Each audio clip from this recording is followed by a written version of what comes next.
Labas. Dabar noriu taip trumpai, švelniai priminti, jog ne viskas yra taip reikšminga, kaip kartais atrodo, ir lygiai taip pat ne viskas yra taip nereikšminga, kaip kartais atrodo. Čia šitos dalykus mes patys nusprendžiame. Tai yra mūsų fokusas ir dalykai patys iš savęs, jie iš tiesų yra neutralūs. Tarsi neutralus konstruktorius. Ir kiek mes jam reikšmės suteikiam tom konstrukcijom kažkokiom, tiek ir patiriam. Ir kai išardome, galime vėl pamiršti tą reikšmę.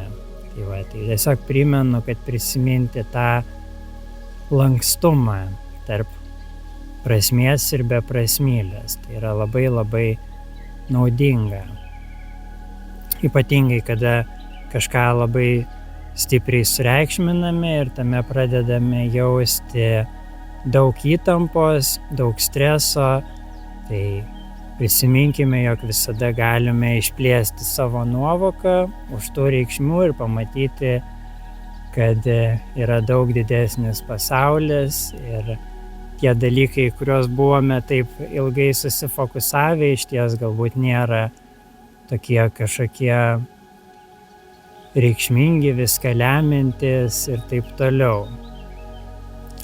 O kada atvirkščiai, tarkim, jaučiame, kad trūksta prasmės gyvenime, atrodo, kad mus tiesiog blaško vėjai, arba nuvertiname galbūt kažkokius savo vidinius, kūrybinius impulsus, tada atvirkščiai yra verta susifokusuoti, šiek tiek atvirkščiai prisiartinti, pasigilinti, atskleisti tą galbūt paslėptą prasmę tam tikruose dalykuose, idėjose, pažiūrėti į viską labiau kūrybingai, smalsiai.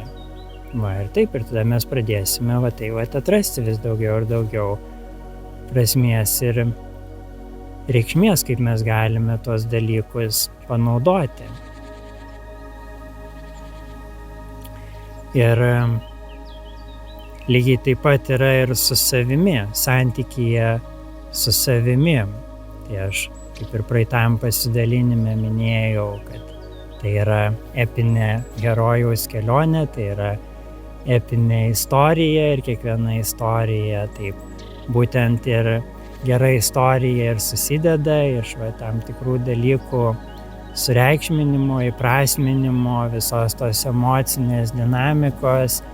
Tai kaip ir sakiau, esmė yra irgi balansuoti tai su ta neutralia, besąlyginė būsena, savo tą natūralią prigimtinę būseną, kuri yra tiesiog, tai yra būtis, nuovoka ir tobula taika joje. Tai tada pasitikti ir priimti tuos visus patyrimus su daugiau taikos. Ir tai įvertinti save, kad iš tikrųjų tu esi pagrindinis veikėjas epinėje gyvenimo pasakoje. Ir tavo vertė yra begalinė. Kiekvieną dieną, kiekvieną akimirką, viskas prie ko prisilieti, įgauna daugiau vertės, daugiau prasmės. Ir kada šitaip save priimi, šitaip save įvertini, tada yra naudinga irgi atpalaiduoti tą reikšmę, kad pats gyvenimo, pati gyvenimo platybė, pati aukštesniojo aš platybė galėtų atspindėti daugiau to, kas esi, ir vėlgi daugiau tos epinės istorijos, nes kada mes per daug susireikšminam, tada mes irgi liekame per daug susifokusavę į tai, ką žinome, į savo asmeninį burbulą, ir tada lyg neleidžiame tam platesniam gyvenimo intelektui atskleisti irgi daugiau to, kas visada viršyje mūsų asmeninį burbulą, kuriame būname susifokusavę iš akimirkos į akimirką. Tai čia toks yra paradoksas, kad paleidžiant save, mes pabundame į daugiau savęs. Bet vėlgi, čia visada yra balansas. Tarp to žinojimo, vėlgi, kad mes esame svarbus, vertingi ir tuo pačiu metu atpalaidavimo šitos reikšmės ir leidimo vėlgi tai natūraliai gyvenimo tėkmei, tai įdarbinti, tai įveiksminti per tą visą vėlgi natūralų gyvenimo pasakos atsiskleidimą.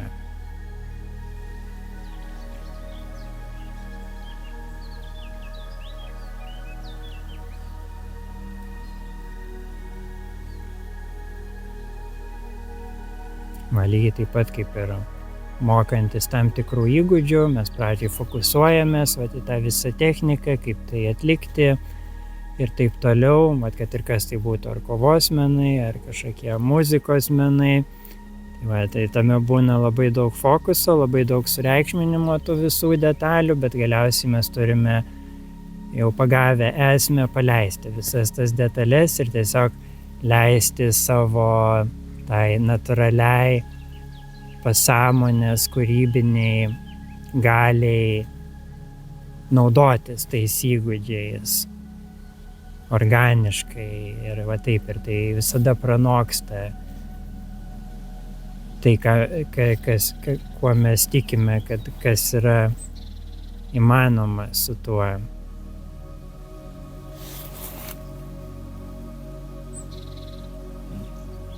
Tai štai tokie mano nuoširdūs priminimai apie šį balansą tarp reikšmės ir bereikšmiškumo ir to galios centro, kuris yra tarp šių priešybių.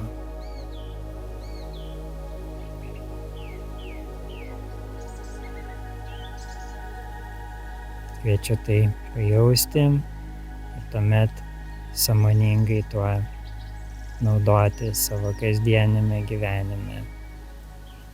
Ir ačiū labai. Taip pat gali paspausti patiktuką prie šio įrašo, pasidalinti, subscribinti, patikrinti, kuo pasidalinau informacijos skiltyje. Yra irgi įvairiausių nuorodų,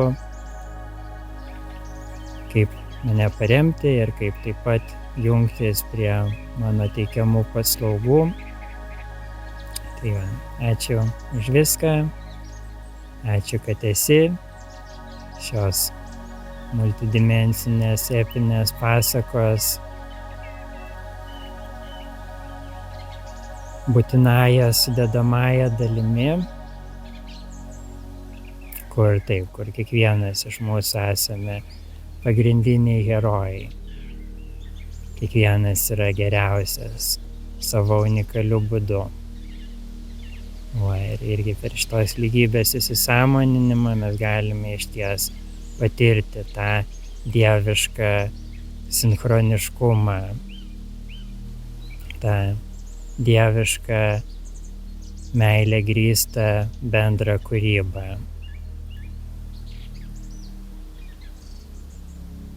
kuri išties yra stebinanti, kuri nesiliauja stebinti įvairiais nuostabiais būdais. Tai štai kviečiu jungtis į tai ir susitiksime tame. Iki.